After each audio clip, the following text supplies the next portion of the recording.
Kamu tahu nggak rasanya Tika? Terima kasih ya Bu Diah, berkat Bu Diah anak saya Down syndrome bisa tampil.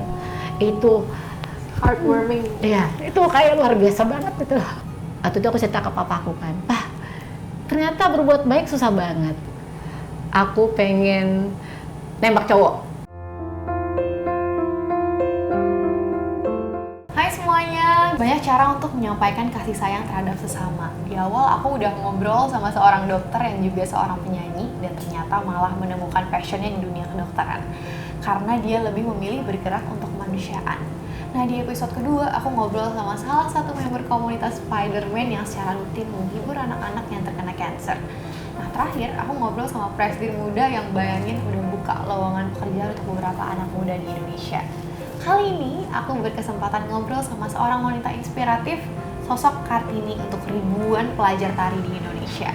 Founder dari Belantara Budaya Indonesia, Mbak Diah Kusumawardani Wijayanti. Hai Mbak Diah. Halo Nadia, kabar baik sayang. Thank you so much udah mau main-main di Ramadan with Love Sami-sami. kali ini yang bakal ngubek-ngubek ngobrol-ngobrol tentang kesibukan dan juga kegiatan-kegiatan Mbak Diahnya nih.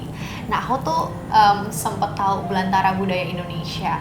Nah buat mereka yang belum tahu nih, sebenarnya misi dari Belantara Budaya Indonesia ini apa sih Mbak Diah? Jadi misinya, kalau tanya misi itu sebenarnya komitmen hidup aku pengen banget tuh berguna buat orang lain. Nah, aku dirikanlah sebuah yayasan, di mana yayasan ini aku dirikan ini karena aku diterima S2 Arkeologi UI, gitu ya. Jadi antara mimpi dan dapat beasiswa, aku buatlah di tesis aku Yayasan Belantara Budaya Indonesia, di mana yayasan ini menggabungkan antara museum karena aku arkeolog, gitu ya, sama kecintaanku di dunia seni. Jujur sebagai ibu muda saat itu, aku rada-rada kaget karena putri aku yang pertama nggak mau belajar tari Bali. Oh. Aku tanya, kenapa kamu nggak mau belajar tari Bali? Yang kayak gimana mami tariannya? Wow, itu aku kayak ketampar banget deh. Aku juga pasti yakin banget banyak ibu-ibu muda seperti aku melakukan hal yang sama. Wanita karir, ngunci TV nasionalnya ke channel TV asing yang untuk anak-anak. Otomatis anak-anak itu melihatnya budaya-budaya sana bagus sih, bahasa Inggrisnya bagus segala macam. Tapi ada salahnya nih, ternyata kita lupa nih mengenalkan budaya. Nah, rasa kekhawatiran aku inilah gitu ya, aku buatlah Yayasan Belantara Budaya Indonesia, di mana aku mengajak kembali ibu muda seperti aku untuk melestarikan budaya dan tradisi Indonesia. Nah, programnya belajar tari tradisional gratis di Museum Kebangkitan Nasional. Kenapa Museum Kebangkitan Nasional? Karena aku ingin banget nih membangkitkan semangat anak muda untuk mencintai budaya dan tradisinya. Program pertamanya sekolah gratis tari ternyata banyak peminatnya. Awalnya rada-rada ragu gitu ya, apakah akan diminati nih? Ternyata banyak banget peminatnya, ada 50 peminat pertama, minggu kedua ketiganya itu langsung 100-an. Oh, aku bilang berarti apa yang aku buat ini banyak orang cari gitu ya. Ternyata ketakutan aku terjawab, banyak kok masih yang berminat mencintai budaya dan tradisi Indonesia. Begitu awalnya. Cuman mungkin mereka agak susah untuk cari linknya yang pas untuk ketemu sama orang-orang dengan kebutuhan yang sama gitu ya. Iya betul, itu juga. Terus yang kedua juga kan, wah daripada bayar les nari harganya segini lebih baik beli apa gitu kan. Nah seperti itulah. Makanya aku bikin program ini gratis. Ternyata sekolah pertama tuh penuh di Museum Kebangkitan Nasional. Siswanya itu hingga 400-an. Wow. Nah itu 400-an gimana cara ngajarin? Kan museum itu aulanya besar gitu. Nah ada guru satu yang kita taruh di sana dan juga kepala sekolahnya yang mengabsen segala macam. Kita mulai tahapannya dah kenal dulu. Ternyata kenal terus cinta dan jadi profesional, itu pengen yang kita lakukan. Sekolah pertama sukses, ada 400 murid, dibuka sekolah kedua di Museum Nasional. Dan terus sampai saat ini mau 10 tahun Belantara Budaya Indonesia, di 10 Juni besok kita sudah memiliki 17 sekolah. Wow. Gitu, dan itu semuanya gratis dengan siswa 6.000 lebih di dalamnya. Dan yang mungkin ada pamer sedikit, yang terkeren adalah kami memiliki sekolah gratis khusus difabel, dan itu 2 sekolah yang baru resmiin Juni kemarin gitu ya, di ulang tahun aku kemarin di Juni. Jadi aku menghadiahkan diri aku sendiri sekolah gratis untuk difabel gitu. Dan di tahun itu juga di 2022 di bulan Desember aku ngeresmiin sekolah yang kedua. Dan ternyata animonya banyak sekali, anak-anak difabel ini jadi bangga gitu ya, punya tempat. Dan ibu-ibunya juga punya kebanggaan sendiri karena satu anaknya ditampilkan digabungin sama teman-teman yang lain. kalau penampilan dan juga ibunya jadi punya teman curhat ya.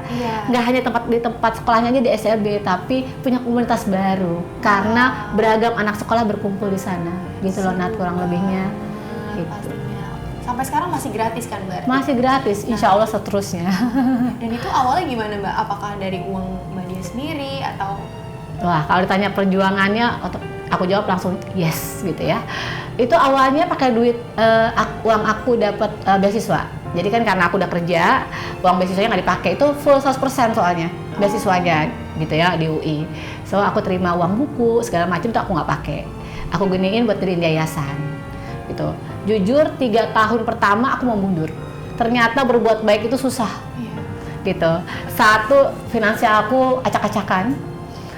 Dulunya aku bisa dibilang dulu aku fotografer gitu ya, aku fotografer di mana aku lumayan profesional gitu ya, aku bilang karena klienku high class gitu. Tiba-tiba aku berubah jadi ibu yayasan, biasa kita foto model, fashion, lifestyle gitu ya. Tiba-tiba aku berubah jadi ibu yayasan. Aku ketemu ibu-ibu dengan beragam isi kepala dan juga beragam strata. Ternyata berbuat baik itu susah gitu ya. Apalagi aku harus bayar guru-guru tarinya, kan aku biayain kan. Dan nggak ada support. Ada berapa guru itu? 3 tahun pertama itu sekolahku tuh udah berapa ya? Mungkin ada 5 atau 6 ya, aku lupa. Gitu. Dan kegiatan ini rutin tiap minggu atau rutin tiap minggu. Nah itu tuh rada PR banget. Wah, waktu itu aku cerita ke papaku kan, Pak, ternyata berbuat baik susah banget. Terus papaku nasehatin gitu ya, Mbak, itu tantangannya. Kalau kamu bisa melewati tantanganmu, kamu orang hebat. Gitu. Gak semua orang bisa lulus tantangan tersebut. Sekarang Mbak dia udah ngelewatin itu semua ya. Iya, dan kamu tidak akan miskin ketika kamu bisa memberikan apapun buat orang lain. Ketika tanganmu bisa memberi keberkahan untuk orang lain, dari tanganmu orang lain bisa hidup, itu luar biasa. Itu manusia seutuhnya dan itu putri saya, itu kata papaku. Itulah aku percaya banget, aku melanjutkan mimpi aku, gitu ya, mimpi aku untuk terus berbuat baik. Ternyata 3 tahun aku lewati, barulah ada perusahaan yang mensupport, gitu ya. Nah itulah aku pikir inilah jalan aku gitu. Aku melepaskan jadi fotografer dan aku memilih jadi ibu yayasan, dan ternyata keberkahannya luar biasa, di luar ekspektasi aku. Aku nggak pernah kepikiran diriku yang biasa di belakang layar tiba-tiba tampil 1 halaman penuh di harian nasional. Dan itu hampir semua majalah, semua koran, TV dan apapun gitu meliput aku sebagai perempuan inspiratif. Itu aku nggak pikiran sama sekali. Kamu tahu nggak rasanya Tika? Terima kasih ya Bu Diah, berkat Bu Diah anak saya Down syndrome bisa tampil. Itu heartwarming. Iya, itu kayak luar biasa banget gitu. Aduh, jadi terharu. Jadi benar-benar ternyata ucapan kayak gitu tuh bisa ngebikin kita tuh, oh ternyata aku berharga ya. Sama anak-anak ini jadi kayak anak sendiri ya. Betul. Apalagi kan sekarang kan anaknya ada difabel juga ya. Dan ratusan gitu ya. Jadi kesabaran aku juga jadi luar biasa. Oh iya. Ya kan, mengasah kesabaran dan juga yang kayak misalnya aku pernah ya nangis syuting TV gitu ya. Itu live gitu. Aku harus nari depan orang banyak gitu ya, syuting TV, terus anak-anak itu ada di samping aku, terus dia geser ke aku. Dia bilang, Bu Diah, aku bangga. Oh. Itu jadi aku nari sembari kayak berlinangan air mata gitu loh. Terus di belakang panggung ketika itu kan udah nggak tahan lagi ya, udah Ibu Diah jangan nangis, kita kan seneng tampil ada cahaya-cahaya gitu. Anak non biologis gitu, tapi mereka kayak meluk aku tulus gitu. Kalau aku datang juga mereka kan punya sixth sense ya, maksudnya tajam banget. Jadi mereka peluk aku, mereka bilang sayang sama aku, itu kayak mereka bisa ngerasakan lagi gitu ya. Tapi kalau dari pandangan anak Mbak Dia sendiri nih yang sebelumnya ngelihat tari Bali tuh dia nggak minat gitu. Setelah semua program yang dijalin sama Mbak Dia itu kayak gimana? Dia minat. Sekarang mungkin anak putri aku ini calon penerusnya aku gitu ya. Tapi ada perbedaan nggak sih Mbak dari yang ngajarin anak difabel dengan yang lainnya? Apakah metode ataupun tarian yang diajari itu sama? Pasti harus kita lihat segmentasinya gitu ya. Anak difabel mungkin diajarin tari Jawa yang mendek satu gitu ya, gitu. Dia yang harus yang happy, yang mudah, bisa tari Betawi gitu ya, tari Maumere yang gemuruh Maumere gitu ya. Itu dia senang. Jadi kita harus lihat juga moodnya mereka. Mereka kan punya moodi gitu ya. Iya. Jadi kita harus lihat deh. Biasa tari-tari yang kita pilih tari-tari yang gampang Dan kebanyakan kita nggak ngajarin yang pakem, yang kreasi gitu loh. Jadi kita bisa combine gitu tarian-tarian tersebut. Dan sejauh ini yang lebih keren lagi nih, Nat, ada siswa aku, anak difabel, yang ngajarin teman-temannya di SLB-nya nari dari hasil belajar nari tempat aku. Ya itu kan keren banget ya. Keren gitu banget lah. loh. Dan itu tuh aku rasa banget kok aku bisa ya gitu. Aku bilang ke papaku waktu itu, Pak, aku udah bagus nggak sih jadi putrinya Papa? Kamu udah luar biasa. Gitu. Jadi sebenarnya Aku dengarnya aja bangga Mbak, gimana jadi Mbak Diah setelah semua yang dilewatin gitu ya. Oh iya, aku mau nanya satu hal. Ya. Tentang pergelaran Mimpi Kirana. Ya. Itu tanggal 1 April besok kan? ya. Boleh diceritain nggak sih siapa aja yang terlibat di pagelaran itu, Mbak? Ya, jadi Mimpi Kirana itu sebenarnya menceritakan tentang aku gitu ya. Aku mau ngajak anak-anak Indonesia untuk menembus batas gitu ya. Tidak ada kata tidak bisa, tapi pasti bisa. Tapi prosesnya macam-macam. Jadi Mimpi Kirana itu sudah dari aku. Ide ceritanya juga dari aku. Sebenarnya Mimpi Kirana ya aku ini yang bermimpi gitu kan. Akhirnya aku juga kan bisa melakukan mengaplikasikan mimpi aku gitu ya, mewujudkan mimpi aku, dan aku pengen banget anak-anak Indonesia juga melakukan hal yang sama. Dan di Mimpi Kirana ini akan tampil sekitar 241 talent. Dan itu difabel, remaja, dan anak-anak BBI, dan juga ada beberapa sekolah yang kita undang gitu. Jadi anak difabelnya juga orang tuanya bangga karena nggak melulu anak difabel gitu. Mereka ada yang bilang sama aku, Kak Dia, baru sekali aku dimanusiakan gitu ya, diwongke ya kalau orang Jawa bilang, di Yayasan Mbak Diah. Karena di yayasan aku nggak ada bully, malahan kalau yang misalnya ada yang susah naik tangga, rame-rame ditolongin, digendong gitu, terus dituntun gitu. Memang kita ngajarin banget ya, namanya kita punya gen budi pekerti, kita belajar adab lah ya gitu lah. Besok ini Mimpi Kirana ini menceritakan tentang Kirana yang punya mimpi bikin konten kreator gitu ya. Jadi ini antara budaya dan juga sosial media. Kita mau ngajarin sosial media itu pendidikan sosial media yang baik. Bagaimana menggunakan sosial media dengan tepat. Nah, mereka membuat satu program di mana program budayanya ini dia memvideokan kekayaan-kekayaan Nusantara, terus diviralkan di sosmednya mereka. Ternyata viral mendunia gitu ceritanya. Tapi di sana ada konfliknya, kayak teman yang pansos, teman yang pura-pura baik. Kita mau ngajarin nih, itu biasa, bener gak sih? Iya. Jadi ada followernya belagu, followernya banyak, terus dia sombong, gak mau ikutan, akhirnya dia bergabung, ada pansos di dalamnya gitu.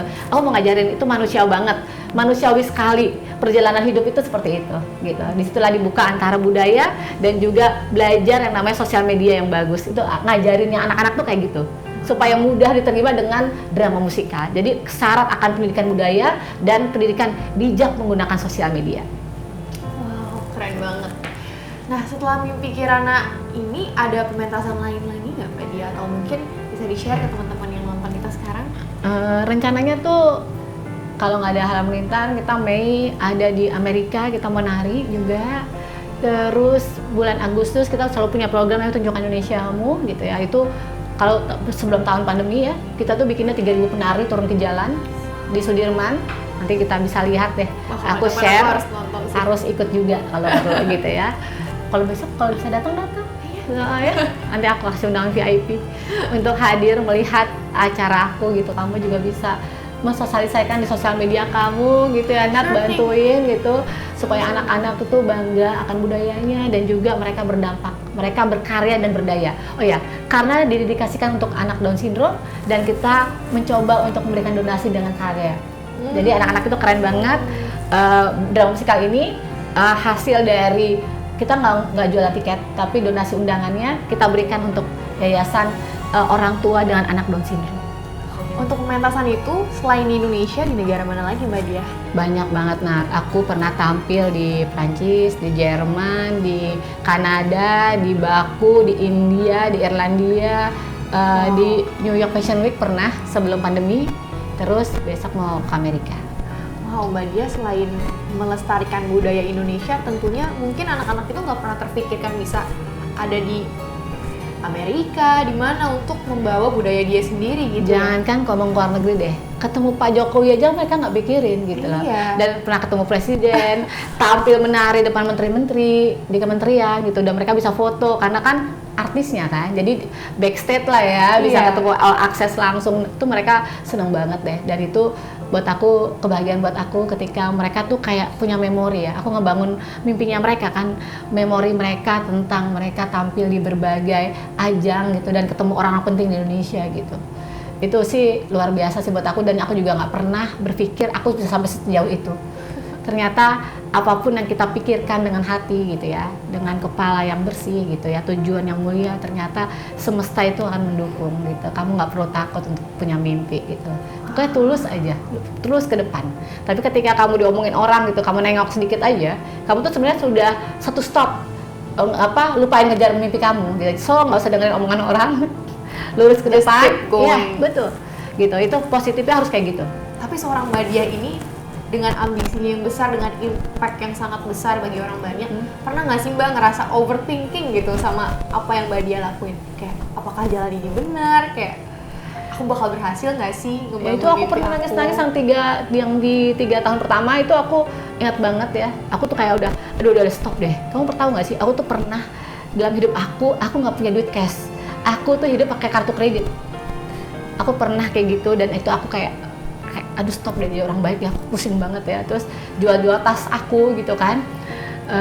Wah kayaknya ini nggak bener. Terus aku balik lagi ke papa kan. Pokoknya gini, pernah satu hari, ini udah mau putus asa ya. Jadi aku di mobil, biasanya kan aku langsung keluar mobil ke museum buat cek anak didik aku keluar mobil langsung. Hari itu tuh karena galau banget, jadi aku di mobil, terus di spion aku ngeliat anak keluar dari bajai, dadah gitu kan. Terus ada yang keluar, ada yang bapaknya loper koran, dadain anaknya, nanti papa jemput lagi ya, bapak jemput lagi ya pak gitu. Ada yang naik gokar patungan gitu ya, terus ada yang mobilnya mewah juga berhenti untuk nganterin anaknya menari. Aku bilang, kalau aku berhenti ini gimana ya gitu kan. Terus aku jalan, ternyata ini kayaknya teguran dari Tuhan. Kak Dia, terima kasih ya Kak Dia, berkat Kak Dia lo anak saya percaya diri. Waduh, aku bilang oke deh, aku nggak boleh berhenti nih gitu kan. Terus aku bilang, aku curhat ke papaku. Jadi papaku benar-benar ngebuat aku itu jadi perempuan itu harus tough, harus terdepan gitu. Dan berimpact ya, nggak hanya terdepan aja, tapi berimpact buat orang lain. Soalnya katanya Mbak, menurut penelitian, anak-anak muda yang ikut terlibat dalam kegiatan seni dan budaya itu cenderung tidak terlibat dalam perilaku antisosial dan kriminal loh.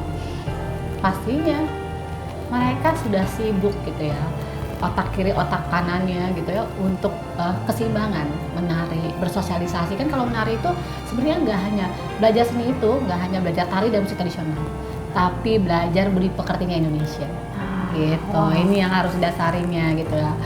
Gerakan tari ada yang namanya gerakan tari itu punya makna. Jangankan gerakan tarinya, penggunaan pakaiannya gitu ya, motif-motif yang digunakan kayak batik, tenun, ikat itu semua ada artinya, filosofinya, dan ada penuh doa di dalamnya. Jadi sebenarnya menggunakan aja gitu, terus memperagakan tariannya gitu, terus berlatih bersama, ini kan berjejaring gitu. Ini banyak banget gitu. Mereka nggak akan pernah berpikiran negatif karena mereka konsentrasi untuk tubuhnya, untuk menari, jiwa, raga, segala macam, dan juga bertemu sama orang banyak. Kapan dong mereka Ada waktu seperti itu? Dan ibu-ibu BBI ini bilang, Belantar Indonesia bilang kalau anak-anak mereka itu senang banget di BBI, pagi-pagi sudah berangkat jam 8 bangun, langsung berlatih tari, ngobrol sedikit sama temennya, nggak ada tuh waktu yang namanya buat main handphone. Nah ini salah satu contohnya aja deh, mereka belajar nari, ketemu temennya, mereka bersosialisasi, mereka bikin pertunjukan, apalagi di Gen Budi Pekerti gitu ya, itu yang terbaik, anak-anak terbaiknya namanya Gen Budi Pekerti. Ini mereka sudah berkelompok membangun, misalnya kayak bikin koreo tari sendiri gitu, jadi mereka udah sibuk untuk itu gitu. Jadi mana ada pemikiran-pemikiran negatif. Sebenarnya kan pemikiran-pemikiran negatif ini ada karena mereka tuh nggak mikirin apapun. Iya. Gitu kan. Terus melihat sosial media bawaannya iri, kesel sama orang, tidak bisa melakukan apapun, akhirnya berbuat tidak baik. Itu kan sebenarnya. Betul sekali. Jadi semoga teman-temanku yang udah nonton obrolan kita hari ini bisa punya opsi kegiatan lain kalau lagi gabut ya. Oke Mbak Diah, sekarang kita masuk ke sesi quick questions. Mbak Diah boleh jawab pertanyaan dari aku. Yang pertama, kalau Mbak Diah dikasih kesempatan melakukan sesuatu secara gratis, kira-kira mau ngelakuin apa? Mau ngelakuin jadi guru Guru apa? Guru apa aja, pokoknya aku mau ngelakuin jadi guru gratis, Oh. nggak usah dibayar. Yang kedua, apa yang pengen Mbak Diah bilang ke Mbak Diah muda? Aku pengen nembak cowok. Ini menarik. Ini aku boleh tahu nggak Mbak kenapa? Karena aku nggak pernah nembak cowok dan aku nyesel. Jadi aku pernah dulu cinta pertama aku gitu, ternyata dia suka sama aku juga. Jadi aku taunya dari ibunya ketika aku udah menikah demi anak satu. Oke, next questions. If you have $1 million, what would you do? Mau bikin sekolah dari Sabang sampai Merauke, sampai Pulau Rote. Wow. Gitu. Itu pokoknya aku mau melestarikan budaya dan tradisi Indonesia sampai ke ujung bumi Nusantara. Maunya seperti itu. Wow, Mbak Diah, tapi aku mau nanya satu hal nih. Mbak Diah kan dari awal tuh selalu suka berbagi kebahagiaan, berbagi ilmu, dan bahkan semuanya tuh kalau bisa dikasih secara suma-suma, secara cuma-cuma dalam hal kebaikan gitu ya. Tapi Mbak Diah sempet gak sih kayak mikir kayak kenapa nggak aku ngutamain diri aku sendiri gitu? Enggak, buat aku udah cukup. Masa muda aku dilewati dengan bahagia. Aku banyak kerja volunteer, aku ketemu orang banyak, aku berkarir seperti yang aku mau. Waktu SMA aku pengen berkarir jadi fotografer di media, aku jadi fotografer, 5 tahunan aku jadi fotografer gitu. Terus aku melepas jadi fotografer, aku di yayasan, aku juga komik gitu. Dan ternyata berbuat baik, menyenangkan orang banyak ini luar biasa impact-nya buat hidup aku. So aku nggak pernah menyesal dan aku seneng banget karena aku pengen banget ketika aku menjalani sama satu aku pengen sampai titik terakhirnya pun aku harus berguna buat orang lain. Mbak Diah pasti suka buka bersama kan bareng teman-teman BI juga? Pastinya, bukan Ramadan kan buat ketemu teman-teman. Of course, nah cobain deh sekali-kali buka bersama di Kudos, makanannya enak-enak banget. Duh, promo ya. Kayaknya bukan makanan juga sih, tempatnya juga kayaknya asik deh. Iya. Aku mau coba juga nih nongkrong bareng di sini. Nah, pas banget nih. Ini aku orderin menu-menu favorit aku nih buat Mbak Diah. Aku Wow. mau ajak Mbak Diah. Kan Mbak Diah suka jalan-jalan kan. Ini aku mau ajakin Mbak Diah ke Meksiko nih. Chicken quesadilla dengan saus quesadilla yang merupakan campuran dari guacamole, salsa, sama sour cream. Lengkap banget rasanya. Mbak Diah harus cobain. Langsung tertarik aku dan jatuh cinta pastinya sama makanan di depan aku. Nah, buat takjil kan enaknya yang manis-manis, anget gitu kan. Nah, Betul. sengaja aku orderin hot coklat. Katanya Mbak Diah soalnya suka coklat kan. Banget, aku suka banget coklat, selalu punya coklat di kulkas, di tas, di mobil. Nah, ini tuh coklatnya milky banget, Mbak Diah pasti suka. Dan kalau minuman aku, ini adalah hot matcha. Selain tempat yang cozy, makanan dan minuman di Kudos ini menurut aku banyak yang unik dan enak-enak. Ada mixed green salad dengan dressing roasted sesame yang pasti beda dari salad lain. Dan main course-nya beef bulgogi yang disajikan dengan sambal matah, bikin perpaduan manis, asin, pedas yang mantep banget di lidah. Terus ditutup sama minumannya seger-seger, cobain tropical summer yang asam-asam seger deh. Oh ya, selama Ramadan ini, Kudos punya paket Ramadan yang bisa kalian dapetin dengan harga mulai dari 22.000 sampai 35.000. Terus cukup nambah 10.000 aja, kalian bisa dapat pilihan minuman es teh, lychee tea, atau passionate yang seger. Buat paket Ramadan dan alamat lengkapnya, kalian tinggal cek Instagram Kudos di @ku.dose. Oke guys, sekarang aku sama Mbak Diah mau buka puasa dulu. Thank you so much for watching and see you on the next Ramadan with Love. Yuk, Mbak, kita makan dulu. Yuk.